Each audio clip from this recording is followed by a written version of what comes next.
Assalamualaikum warahmatullahi wabarakatuh.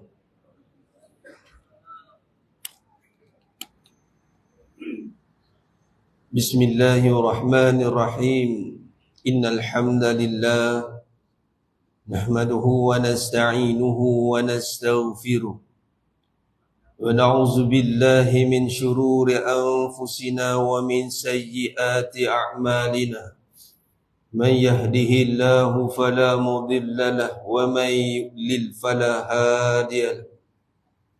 Ashhadu an la ilaha illallah wahdahu la syarika lahu wa ashhadu anna Muhammadan 'abduhu wa rasuluh. Allahumma salli ala sayyidina Muhammad wa ala ali sayyidina Muhammad. Wa biyassir wa la tu'assir bitammim bil khair. Rabbi shrah li sadri wa yassir li amri wahlul 'uqdatam min lisani yafqahu qawli. Allahumma iftah 'alaina hikmataka wa anshur 'alaina min khazaini rahmatika ya arhamar rahimin. Wallahu allazi la ilaha illa huwa 'alimul ghaibi wasyahadah huwar rahmanur rahim. Wallahu allazi la ilaha illa huwal malikul quddus. Al-malikul quddus as-salamul mu'minul muhaiminul azizul jabbarul mutakabbir. Subhanallahi amma yushrikun. Huwallahul khaliqul bari'ul musawwir lahul asmaul husna. Yusabbihu lahu ma fis samawati wal ardh wa huwal azizul hakim. ولا حول ولا قوة إلا بالله العلي العظيم. ولا منجا من الله إلا إليه. أما بعد. أيها المؤمنون اتقوا الله. Usikum wa iyaya bittaqwallah faqad fazal muttaqun. Sidang jemaahnya dimuliakan Allah Subhanahu wa taala. Mudah-mudahan kita semua tergolong dalam golongan hamba-hambanya yang benar-benar bersyukur. Amin ya rabbal alamin. Alhamdulillah, syukur pada Allah Subhanahu wa taala pada pagi yang penuh barakah ni kita berada pada pagi 17 Ramadan. Alhamdulillah ala kulli hal, alhamdulillah ala kulli ni'mah. Allah panjangkan lagi usia kita sehingga ke hari ini di bulan yang penuh barakah ini. Yang mana tak semuanya Allah pilih untuk hidup sehingga ke saat ini. Barang perkara pertama yang perlu kita ingat dan fahami, hidup ni bukan sifat kita. Ini akidah kena benar. Memperkasakan akidah, memantapkan akidah, memperkasakan ibadah. Itu tema Ramadan saya tahun ni lah. Tema setiap Ramadan ada tema dia. Ya. Kalau Ramadan ni tema yang tausiah mana-mana saya bawa dan untuk diri sendiri, untuk kita hayati, itulah memantapkan akidah, memperkasakan ibadah. Memantapkan akidah yang ini kita tahu jelas dengan ayat ini, usul kepada akidah itu adalah tauhid. Hidup tu bukan sifat kita. Kita ni dihidupkan. Bila dihidupkan, bila-bila masa boleh dimatikan. Siapa itikad hidup dengan dia bangun pagi, hidup lagi. Oh, hidup lagi je kata. Allah hidup lagi. Macam hidup dia punya. Dia ingat hidup tu dengan dia jaga makan pantang larang makan, dia jaga kesihatan. Nah, hidup tu sebab Allah hidupkan. Itu yang lain tu ikhtiari saja. Ada orang yang elok dia jaga semua. Setakat saya bagi tazkirah Ramadan ni 2 tempat dah. Lepas ceramah tu datang dia tahu rasa pilat seorang lagi zikir. Ustaz, seorang jemaah itu meninggal dah semalam. Innalillahi wa inna ilaihi raji'un. Apa sakit? Tak ada apa. Tak ada apa. Sama Allah nak pilih lah meninggal Ramadan, besar fadilatnya. Tengah chair meeting, meninggal. Jadi hidup dan mati ni bukan sifat kita. Ulama menisbahkan mati ni dengan sifat tiada. Dan Allah berfirman dalam suratul Baqarah ayat 28. Kaifa takfuruna billahi wa kuntum amwat. Bagaimana kamu boleh kufur dengan aku sedangkan kamu bermula tiada. Mati kita sebelum. Tak ada apa. Kita ada hari ini diadakan. Ada amalan pun diadakan. Dan surah As-Saffat ayat 96. Wallahu khalaqakum wa ma ta'malun. Dalam tafsir At-Tabari, Al-Imam At-Tabari tafsirkan ayat surah As-Saffat ayat 96 dengan dua perbahasan besar. Perbahasan yang pertama, Allah SWT menciptakan kita dan seluruh perbuatan kita. Perbuatan kita semua ciptaan Allah, makhluk. Jangan kita beriktikad kita yang mencipta perbuatan. Tidak. Ini panjanglah perbahasannya. Cuma cukup untuk faham secara ijmali ringkasnya. Allah yang buat perbuatan. Naam. Yang kedua, Al-Imam At-Tabari juga mentafsirkan ayat ini. As-Saffat ayat 96. Allah menciptakan kita dan juga seluruh amalan kita. Bukan kita yang cipta sendiri. Pagi ni aku boleh cipta sendiri. Kita sendiri datang atas titik peluh kita. Salah. Kalau Allah tak ciptakan ada amalan, maka bagaimana kita nak beramal? Maka semuanya ciptaan Allah. Atau dalam bahasa tamsilnya, contohnya, kalau tak diberikan pekerjaan, tak diciptakan peluang pekerjaan, bagaimana kita nak bekerja? Jangan kita ingat, aku ada kerja, aku ada kerja. Ada tu diberikan peluang, diterima, diinterview, masuk. Kalau tak terima, tak ada. Aku ada amal, diberikan amal. Diciptakan dan disuruh untuk beramal. Itu buatlah. Maka kita nak letakkan pendirian dengan akidah yang benar, tepat, lagi jelas. Itu sentiasa mesti diperbarui. Tajdid. Nabi SAW, jaddidu imanakum. Perbaruilah iman kamu. Bagaimana ya Rasulullah? Kami nak perbarui iman kami. Min aksiru, min qawli, la ilaha illallah. Kita taklid tadi. La ilaha illallah. Lam nafi. Menafikan segala keberadaan kekuasaan yang ada pada makhluk. Manusia ni kita hanya diberikan daya. Kemudian mentakzimkanlah. Kita kena rasa takzim akan kebesaran Allah yang memberi peluang kita bekerja, beramal, beri peluang kita hidup begini, ya Allah.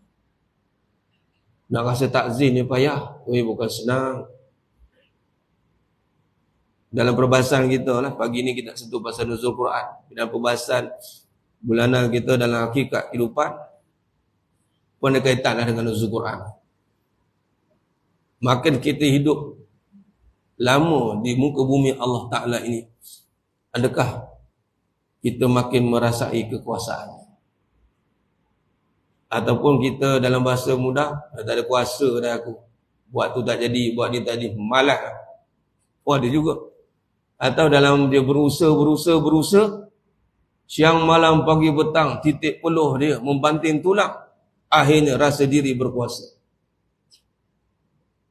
Bukan senang, kerana pada diri manusia itu ada perbincangan takbir dan takbur. Takbir dan takbur. Duduknya sipi macam siang dan malam. Bersilih ganti tak sedar. Selik mata siang dan matahari naik kita tak sedar. Matahari turun pun kita tak sedar. Begitulah perubahannya. Maka mudah-mudahan dengan kita seringkali mengingati dengan perbahasan ilmu, ingat itu dengan ilmu, dan kita memperhalusinya dari masa ke semasa, sehinggalah jelas terpancar cahaya keimanan dalam hati kita. Yang zahir hanya dia. Tajalliyat menzahirkan. Kan kita, ya, amal Allah bagi pada kita, namun kita nampak Dialah yang mengadakan amal untuk kita. Lalu kita pun beramal dengan rasa khudu', tawaduk, hudur hati, rasa malu dengan Allah, rasa mudah. Patut aku ni tak ada apa-apa betul. Macam kita bekerja lah. Boleh pakai kereta, boleh pakai ada rumah, ada macam-macam, jumpa dengan bos lah. Bos pun kata, kalau aku tak ambil kau kerja, tak ada apa-apa kau. Kita setiap kali jumpa bos, Allah malu. Terima kasih bos. Terima kasih. Bagi kita kerja, dapat gaji, boleh beli macam-macam. Allah bagi kita amal, dapatlah pahala. Bolehlah kita berbahagia dengan pahala itu. Ini satu perkara yang mesti kita lontarkan hati, kesedaran demi kesedaran, agar kita, hati kita ni sentiasa bangkit. Hati ni yang paling susah nak ditakbir, kerana sifatnya berbolak-balik, yang mukallibal qulub, yang berbolak-balik qalbi, terbolak terbalik, terbolak terbalik. Mudah-mudahan dengan i'tiqad yang jelas, dia sabit qalbi ala din wala ta'atik, nak tetap tauhid. Sebab tu perbincangan tauhid ni dia syadid, dia kena jazam, dia kena putih, dia tak boleh tergantung-gantung. Tergantung-gantung, ikutlah, dia tak boleh ikut-ikut. Dia kena jazam, putih, tertanam, berakar umbi, sehingga melahirkan, menzahirkan pohon, padanya ada buah. Itulah buah amal, rasa nikmat beramal. Halawatul iman, seronok dia. 17 Ramadan, Allah seronok dia. Dia ada orang dah 17 Ramadan tak sedar. 17 dah, Allah tak terasa, tak sempat beramal punya. Itu pun satu tak terasa hati-hati. Allah 17 nak habis dah. Nak habis dah. Tak buat apa lagi ni. Parah. Parah. Tapi bila hati dia dah nikmat, 17 Ramadan itu sebati dalam diri dia. Dia menghayati perjalanan demi perjalanan, hari demi hari, malam demi malam. Ibarat air yang mengalir itu sejuk mengalir. Tak rasa cepat sangat pun tidak, lambat sangat pun tidak. Bahasa Jawa kata just nice. Just nice. Sedap dia elok. Elok. Itu cara je masa. Mudah-mudahan. Itu bermula dengan apa tadi? Itu buka dengan tadi memantapkan akidah. Dan perbincangan tentang Al-Quran ada perbincangan akidah. Termasuk dalam rukun iman. Percaya pada kitab. Yang ini kitab bagi kita, Nabi Muhammad SAW itu adalah Al-Quran. Al-Quran. Yang mana pada hari ini 17 Ramadan ada dua peristiwa besar yang berlaku. Dan di sini ulama tarikh, ulama sejarah meletakkan 17 Ramadan itu adalah pembahasan tentang nuzul Quran. Dan pada tarikh ini juga bermulanya Perang Badar Al-Kubra, antara jatuh bangunnya umat Islam. Tarikh inilah penentunya. Nabi SAW dalam satu riwayat dalam bab Sirah Al-Ghaswah, buka peperangan dalam Perang Badar, ada doa khusus yang Nabi baca di saat Al-Mujahidin Badar, best among the best, 313. Iman kita semua ni, kira bahasa mudah, numpang mereka lah. Hebat tak hebat ni. Waktu malam ketika sebahagian besar Mujahidin Al-Badar Al-Kubra itu sedang tidur, Nabi bangun bermunajat. Nabi kata apa? Mafhum hadis, ya Rabb, ini masa kau nak menunaikan janjimu. Jikalau tidak, tiada lagi orang yang akan menyembahmu di muka bumi ini. Tengok. Dan kalau kalah tu sebab masa tu Quraisy kata datang dengan belagak dia. Aku nak tarah ni Muhammad itu. Inilah masa ni kita nak rapat bagi depa ni kita. Action no dia. Bawa agama baru. Tak apa. Dia tak tahu kita siapa lagi. Oh cakap besar. Longak langit. Kawan tu diam. Diam-diam ubi berisi. Sekali tampol melanting kat sana. Baru tahu. Kadang cakap bising, cakap banyak tu kosong. Dia kawan tu janganlah. Sekali tengok 70 kafir Quraisy termasuk Abu Jahal dipenggal kepala. Tentera malaikat pun turun. Ini peristiwa besar yang wajib kita ingati. Kenang jasa kalau kita negara tempat kita duduk di sini, tapi ini jasa agama. Kalau tidaklah kerana pejuang Al-Mujahidin ni yang sanggup waktu tu baiat dengan Nabi, nak ikut Nabi, tak ikut perang. Dalam pertengahan Nabi tanya balik, nak ikut tak ni? Aku tak suruh kamu ikut aku untuk berperang. Sebab tahu dah. Kiranya pergi tu, bahasa manusia kata, orang kata apa? Nempah maut dah. Dengan peralatan perang tak cukup. Naik unta. 1 ekor unta, 3 orang naik. Logistik terhad. Kuda perang tu, dalam 3 ekor je kuda perang. Bayangkan, kesatria Quraisy 100 kesatria, 300 kesatria. 300 berkuda, siap berbaju besi, komplit set.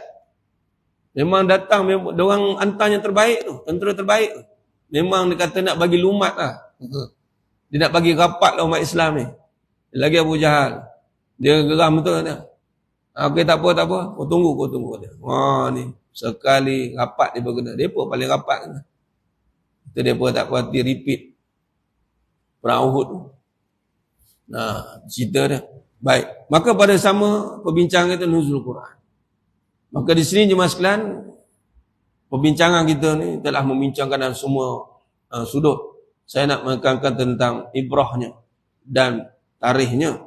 Cuma lebihnya saya nak tekankan ibrah dan kesan kepada pembangunan kehidupan.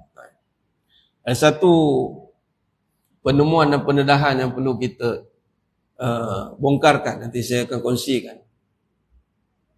Kemajuan dan kejatuhan sesuatu tamadun itu tergantung dengan apa yang dia percayai.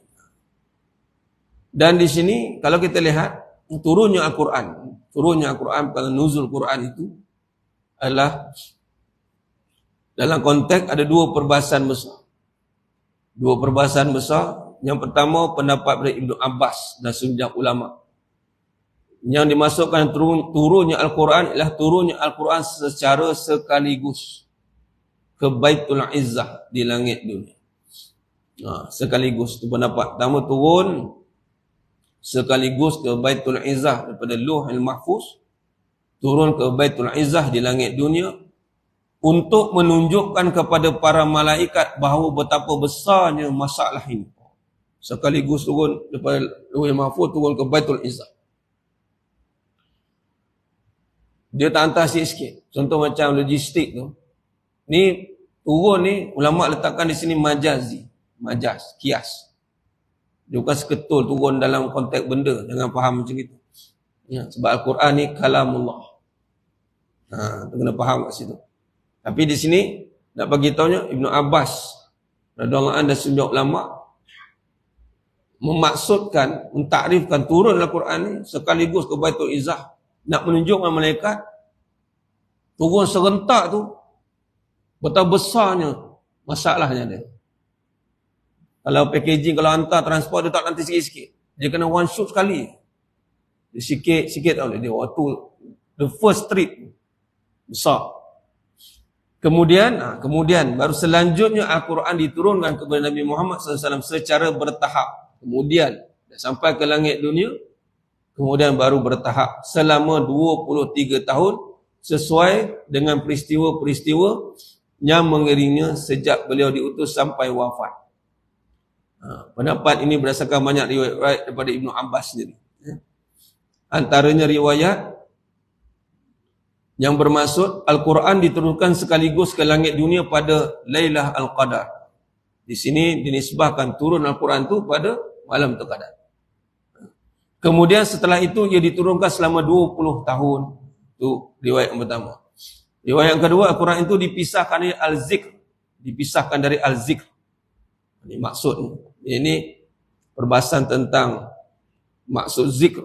Ini kalamullah itu. Lalu diletakkan di Baitul Izzah di langit dunia. Maka Jibril mulai menurunkannya kepada Nabi SAW.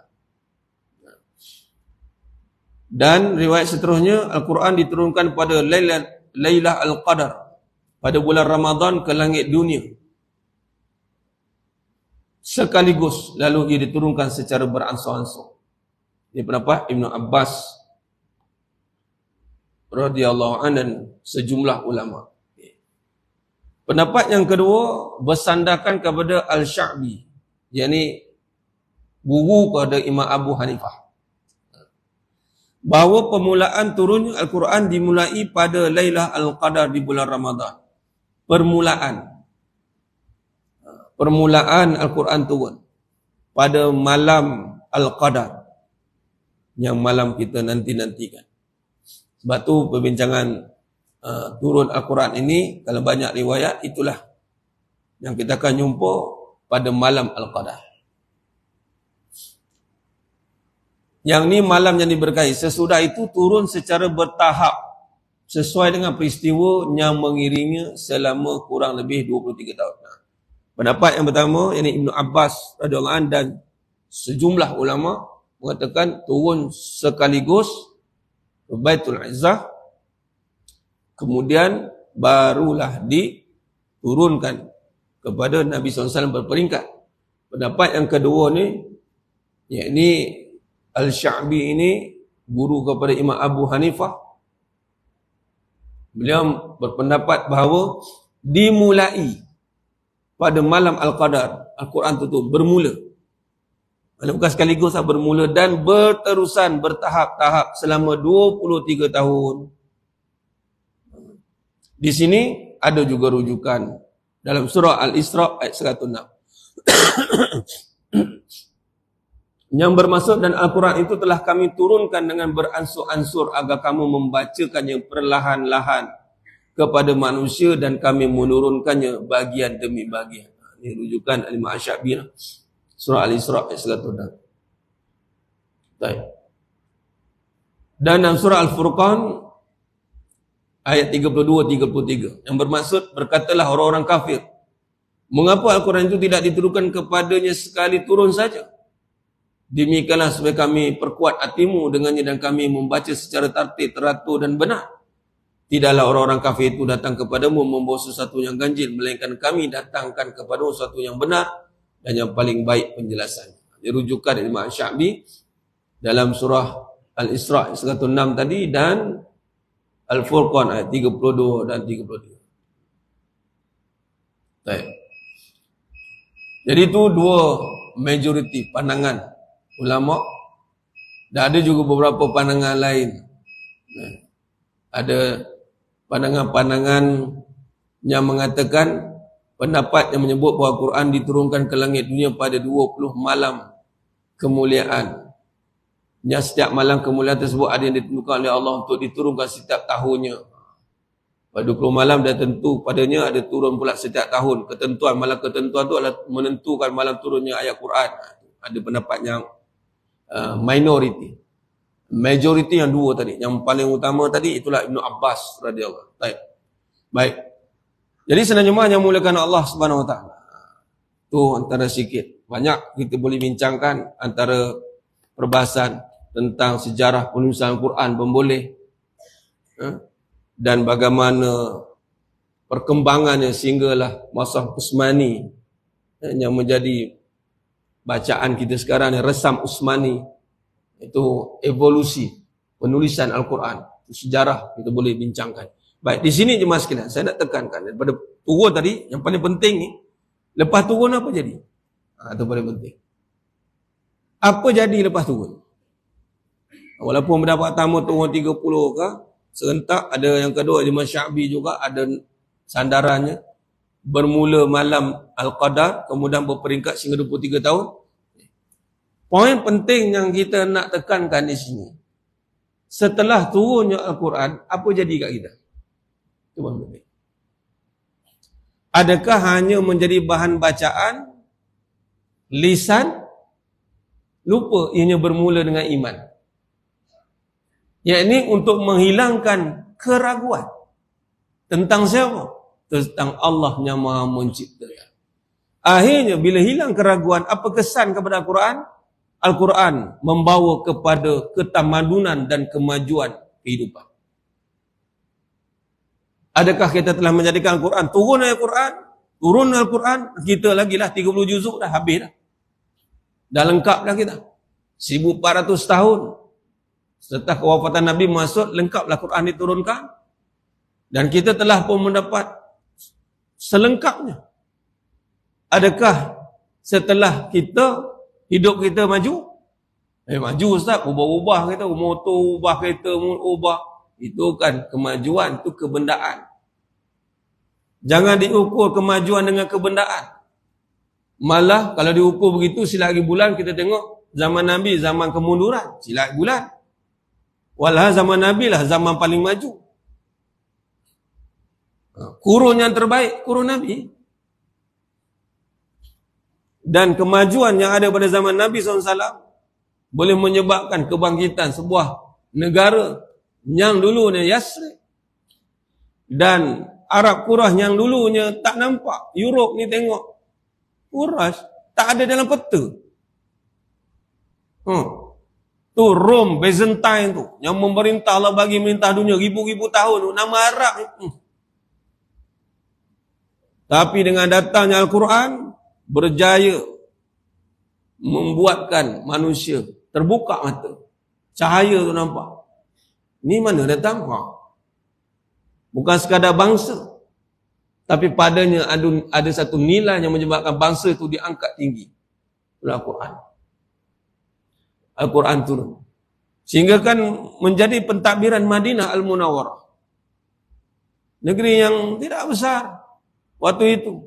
Kelengkapan tidak cukup. Tetapi berjaya membuatkan satu perubahan yang besar dari segi keyakinan. Nampak? Kemajuan bermula apabila keyakinan seseorang itu berubah dengan keyakinan yang benar. Itulah maju. Kadang dia ni nampak macam maju, macam-macam benda ada, tapi risau sana, risau sini. Percaya pula bukan kepada yang benar, yang batil. Percaya kepada benda-benda macam-macam lah, tahyulnya, khurafatnya. Percaya pada sangka-sangka orang.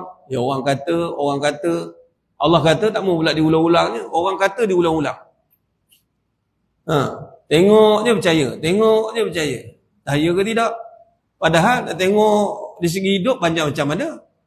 Tapi kerana kemajuan hati dia mundur. Sebab tu zaman sekarang tengok bangunan pencakar langit naik. Tapi di segi hati akhlak, silat bulan tembus ke dalam bumi. Kemunduran pembangunan insan. Di saat bangunan sibuk didirikan, insan sekarang berada dalam keadaan kita bimbang yang paling bawah. Hati-hati. Kesannya. Sehingga kan turunnya Al-Quran membawa pada perubahan ketamadunan yang besar. Nama naik. Jadi pagi ni kita kena yakin itikad. Tengok Al-Quran tu bukan bahan bacaan tengok. Walaupun ayat yang pertama, wahyu pertama turun, baca. Iqra'. Tapi iqra' yang dimaksud baca tu, bi qira'ah. Memang qira'at bil lafzi. Ada 10 qira'at. Yang masyhur 7 qira'at. Kalau 7 qira'at tu saja bacaan Al-Fatihah 9 kali baca. Belum dengar lagi imam baca riwayat Qurasyun, Nafi', Warsyun. Riwayat Hamzah. Imam baca sekali, Maliki Yaumiddin. Mufarakah tu dah. Imam ni agaknya puasa agaknya. Maghrib ni tinggal satu rakaat je. Maliki Yaumiddin. Iyyaka na'budu wa iyyaka nasta'in. Ihdinas siratal mustaqim. Zirah pula. Parah ni. Parah imam kita ni. Ihdinas siratal mustaqim. Siratal ladzina an'amta 'alaihim. Pula. Teruk ni. Tak boleh jadi ni. Dia tak tahu itu qiraat. Di situ pun kita boleh ibrah qiraat. Banyak cerita dalam bab qiraat ni. Ibrah pada kehidupan. Kita tak boleh nak nyalah orang semudah-mudah tu. Tengok lain sikit salah. Tanya dulu. Tanya pendirian. Tu kalau pendirian dia ni abau kita. Walaupun kadang tak sama macam tadi. Kita baca riwayat Hafsun. Bacaan kita Maliki Yaumiddin. Ihdinas siratal mustaqim. Alaihim. Ini Maliki Yaumiddin. Ihdinas siratal mustaqim. Belum silah pula. Alaihimu ghairil maghdubi alaihimu waladdallin. Ini nama nambah ni kita. Kita mentang-mentang langsung siap bertaranum lagi baca. Imam baru tukar sikit tu, menggoyang belakang. Tapi imam pun jangan buat nakal gitu, bagi tahu siap-siap. Ni kiraat, hari ni nak baca kiraat sekian. Kalau ada perubahan, jangan mufaraqah. Itu perubahan pada kiraat. Tu Iqra, kiraat. Alimun harfun, lamun harfun, mimun harfun. Dapat 10 kebaikan. Satu huruf. Nak pula Ramadan, diganda ni 4 kali ganda. Tetapi bukan sekadar itu. Akhir zaman, Nabi kata mafhum hadis, ada yang membaca Al-Quran tidak melepasi tengkorok, tak masuk ke hati. Ni bimbang ni golongan, kita minta jauh. Yang ditekankan bacanya macam mana? Biasa kita dengar begini, kena pandai baca mah, you cuaca kena pandai baca. You tak pandai baca, macam mana you boleh hidup? Kena pandai baca mah, kata. Baca macam mana? Dia tengok, ini sekejap lagi nak hujan ni. Tak ada tulisan mah. Macam mana dia tahu macam nak hujan? Dia tengok kat laut sekejap lagi, duduk, tengok. Okay, kita naik dah. Jangan turun dah. Kata, dia baca macam mana? You niaga nampak maju. Kena pandai baca mah. Kata, orang tahu, mesti kena tahu mah. Kata, kena pandai baca mah. Baca tu apa? Iqra bismi rabbikal ladzi khalaq. Bacalah dengan nama Tuhanmu, dengan petunjuknya. Dilalah konsep ataupun bahasa kalau ngaji sifat 20 al-kalam dengan ta'alluq. Berbeza dengan ta'alluq. Ta'alluq yang terkait dengan al-ilm inkishaf. Al-ilm ni terbuka. Ilmu ni terbuka. Tapi kalau al-kalam dilalah keterangan, petunjuk. Keterangan ni tak bunyi pun. Tengok je. Tahu lah. Kalau tahu ni kena cerita, kena bagi tahu. Ni keterangan ni tanpa. Tapi dia tak terkait, dia tak terasing daripadanya lah. Al-ilm tadi. Al-kalam. Jadi jemaah sekalian, membaca Al-Quran itu adalah dengan keimanan, dengan keyakinan. Kalaupun kita tak habis baca lagi pun, tak usik lagi pun, tak apa lagi pun, tengok, dengar Al-Quran, yakin. Baca dengan keimanan, ngaji sifat 20. Tak baca Quran lagi pun, 37 tak baca lagi. Tapi ngaji dengan sifat Allah. Kerana Al-Quran itu berbicara tentang Allah. Itu yang pertama. Sebab tu ayat yang pertama dalam Quran itu, Bismillahirrahmanirrahim. Ayat pertama. Sebelum ayat tu turun, Al-Alaq turun. Al-Alaq turun ketika disuruh oleh Jibril alaihissalam. Ditanya kepada Nabi Muhammad SAW, Iqra. La adri, Iqra, la adri. Aku tak tahu, Iqra. Ini yang pertama, kalau kita faham Nabi itu ummi, tidak tahu membaca dan menulis. Kena faham bukan sebab Nabi itu tak tahu menulis macam manusia biasa yang tak tahu menulis. Tetapi tak tahu menulis Nabi, itu adalah kerana kehendak Allah Ta'ala untuk menjaga kesucian Al-Quran. Tak tahu baca dan menulis, itu yang pertama. Tapi bacaan yang mana yang Nabi tak boleh baca tu?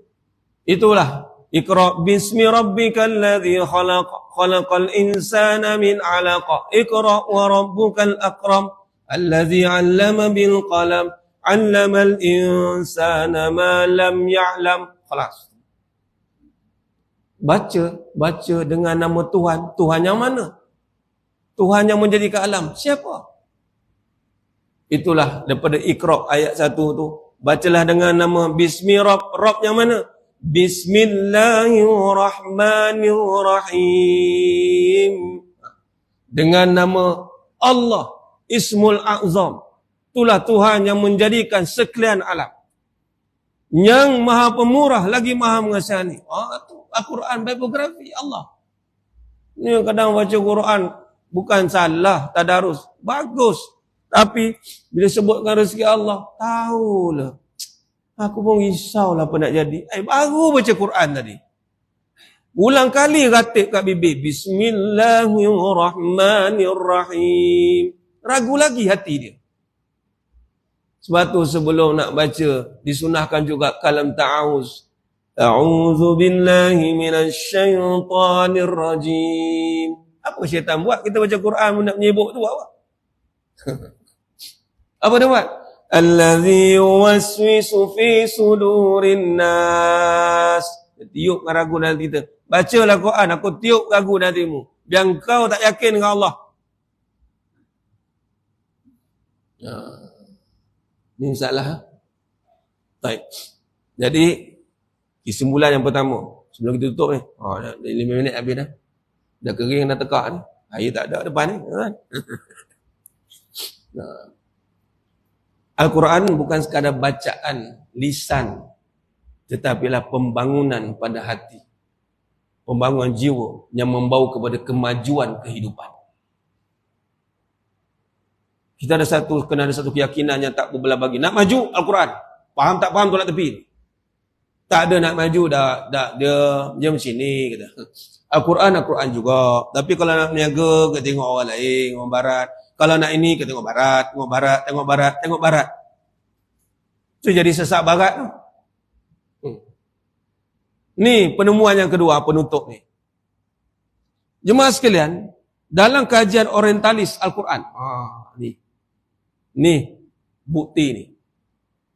Sila lagi pula generasi Gen Y, X, Y, Z semua ni melihat barat American century ini maju kerana kemajuan yang mereka bangunkan dengan teknologi. Salah.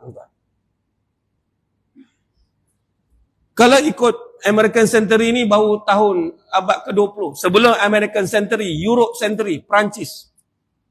Sebelum Europe century, mereka ni zaman Dark Ages. Zaman kegelapan. Baru naik 16 ke 17 Masihi, baru dah naik Golden Ages. Zaman Enlightenment.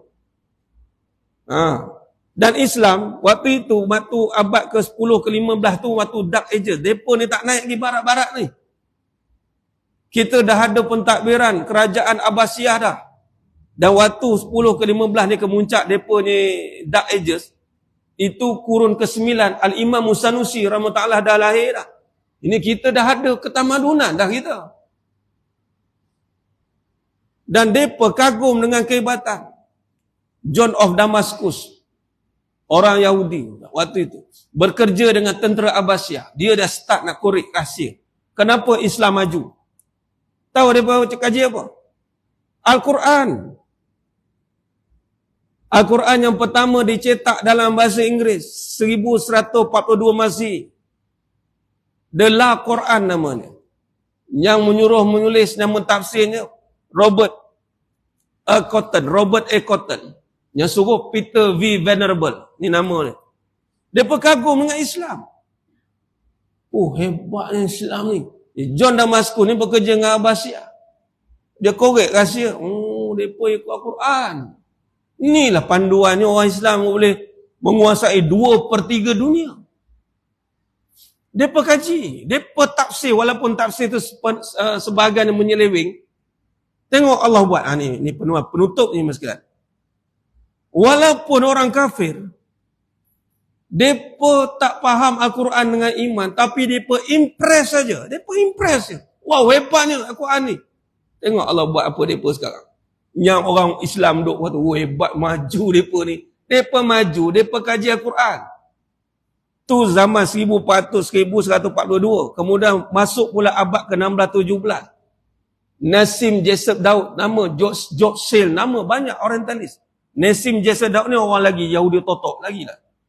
Antara tafsir Quran yang dipakai rujukan oleh orang Yahudi semua. Yang mereka kaji dan mereka jadikan panduan untuk menakluki balik orang Islam. Zaman Europe century jatuh, American century jatuh. American century hampir-hampir jatuh sekarang ni. Tapi sekarang mereka masuk orientalis, imperialis. Mereka kaji. Last kali tentera Islam punya empire Aceh. Abdul Ghaffar nama dia. Orientalis yang kaji Al-Quran. Yang masuk. Mereka kena kaji Al-Quran. Walaupun niat mereka tak betul. Hari ni tengok. Diorang mengaku kuasa besar. Sebab apa mereka boleh mengaku kuasa besar? Sebab rujukannya tadi. Nassim Jessup Daud tu. Mereka jadikan Al-Quran sebagai rujukan. Kita ni bukan sini lah. Jangan marah. Kita. Tak sebut orang lain lah. Setengah-setengah masyarakat Islam, bila nak cari kemajuan Islam, cari benda lain. Mereka kaji kita. Mereka takluk kita dengan apa yang kita ada, bukan apa yang kita tak ada. Marilah kembali kepada perlembagaan Al-Quran. Walaupun kita tak faham 100%, cukup hari ni kita kagum balik, hebat Quran ni. Aku percaya sungguh. Orang kafir buat dah. Lepas tu mereka boleh membangunkan senteri-senteri mereka. Yakni Europe Century, American Century, menguasai kembali dunia, kuasa besar dunia, yang mengaku kuasa besar dunia tu sebab Quran lah. Adalah sejarah kita kaji, banyak kajian orientalis dalam Quran. Jadi kesimpulan jemaah sekalian, marilah kita mengambil iktibar sempurna, kembali mengingati, hari Al-Quran diturunkan. Adakah kita pertama telah meyakini dengan sebenar-benar keyakinan Al-Quran itu adalah sumber rujukan utama yang membentuk kemajuan dunia dan akhirat. Dua-dua sekali. Dia tak ada dunia lain, akhirat je dalam Quran tak. Semua sekali ada dalam Quran. Tinggal kita nak cernakan macam mana, nak cerakinkan, nak syarahkan saja mengikut pandangan ulama muktabar. Tu je. Tengok balik. Dan nak melihat panduan Al-Quran itu kena dengan hati. Maka hati yang meyakini zalikal kitabu la raiba fihi hudan lil muttaqin. Setara orang yang tak muttaqin pun, orang bukan Islam pun, depa yakin, tak ragu tau dengan Quran. Depa tak ragu, cuma Allah tak bagi hidayah kat depa. Tu saja, menunjukkan hidayah tu milik Allah. Yang tadi kaji-kaji Al-Quran ni tak masuk Islam. Sebab dalam hati mereka ada dunia lah, tapi mereka yakin dengan Al-Quran. Yakin dengan Al-Quran, tengok apa mereka jumpa hari ni. Mereka jumpa kelemahan orang kita. Mereka jumpa dan mereka counter lah balik. Mereka kaji Al-Quran. Kaji. Lalu takluk. Kaji takluk. Jadi cukup untuk itu jemaah sekalian. Mudah-mudahan dengan turunnya Al-Quran, nuzul Quran kali ini, Ramadan kali ini, jadikan cetusan kembali. Walaupun kita tak dapat nak faham 30 juzuk, tapi fahamlah kesemuanya. Al-Quran itu adalah sumber pembangunan hidup kita. Yakin dan minta pada Ya Allah, aku bukannya orang Arab yang nak faham sebutir-sebutir kalamu dalam Quran ni. Namun Ya Allah, kau fahamkan hatiku. Kau tunjukkan aku dengan kemuliaan, mukjizat Al-Quran ini. Biar aku hidup terpimpin dengan Al-Quran kalamu Ya Allah. Tengok Allah pimpin macam mana. Luar biasa jemaah sekalian. Dan ini era kebangkitan kita. Mudah-mudahan nuzul Quran kali ini pencetus kebangkitan umat Islam. Bukan hanya menjadikan Al-Quran perhiasan di rak-rak simpanan ataupun perhiasan hanya di bibir dan lisan, tetapi menjadi sumber rujukan kembali untuk lihat tergerak hati. Macam mana Allah cakap dalam Quran? Tergerak. Kemudian rujuklah, bukalah, search lah. Sekarang zaman canggih dah. Search. Ayat berapa, faham, cari ulama apa mana. Kemudian tak faham lagi, rujuk ustaz-ustaz mana yang arif tafsir Quran, usul Qurannya, tanya pula. Buat perbincangan, bincang macam mana. Jadikan Al-Quran sebagai perbincangan yang kita lakukan hari-hari. Khuluqul Quran. Itu jemaah sekalian. Mudah-mudahan dia semangat, yakin itu. Yakin dulu. Kena yakin dulu. Faham tu, insya-Allah Allah bagi faham. Yakin tu. Kena dalam, kita kena wujud usaha kita insya-Allah. Mudah-mudahan Allah bantu kita untuk kembali bangkit dengan sebenar-benar kebangkitan melalui kemuliaan Al-Quran. Itulah kalamullah. Wallahu alam. Itu saja mas sekalian. Kongsian nuzul Quran pada pagi ini insya-Allah sikit sebanyak. Walaupun tak dapat cover banyak benda, namun cukup untuk faham secara ijmali keseluruhannya apa kesan bila Quran diturunkan. Maka di situlah kebangkitan bermula, dan apa kesan kita meninggalkan Al-Quran. Di situlah kejatuhan bermula. Jadi bangkit dan jatuh itu terkait dengan Al-Quran. Wallahu alam. Menampun maaf daripada saya atas kekurangan, kata kasar, kurang bicara dalam penyampaian. Hanya Allah Ta'ala sajalah yang mampu menyempurnakan perbahasan kita pada pagi yang penuh barakah ini. Mudah-mudahan Ramadan hadir pada kali ini, yang berbaki 13 hari lagi ini, memberikan kita sebaik-baik persiapan. Mudah-mudahan kita dikurniakan bertemu dengan malam Lailatul Qadar. Amin ya rabbal alamin. Mudah-mudahan seluruh amalan kita di bulan Ramadan ini diterima oleh Allah dan diganjarkan dengan pahala yang sempurna. Amin ya rabbal alamin. Aku qali hadza wa astaghfirullahalazim li wa lakum. Wabillahi taufiq wal hidayah. Assalamualaikum warahmatullahi wabarakatuh. Tangguh dengan tasbih kafarah dan salatul asr. Subhanakallahumma wa bihamdika asyhadu an la ilaha illa anta. Bismillahirrahmanirrahim. Wala usra illa allazina amanu wa tawassaw bil haqq tawassaw bis sabr. Wallahu alam bisawab. Takbir. Allah.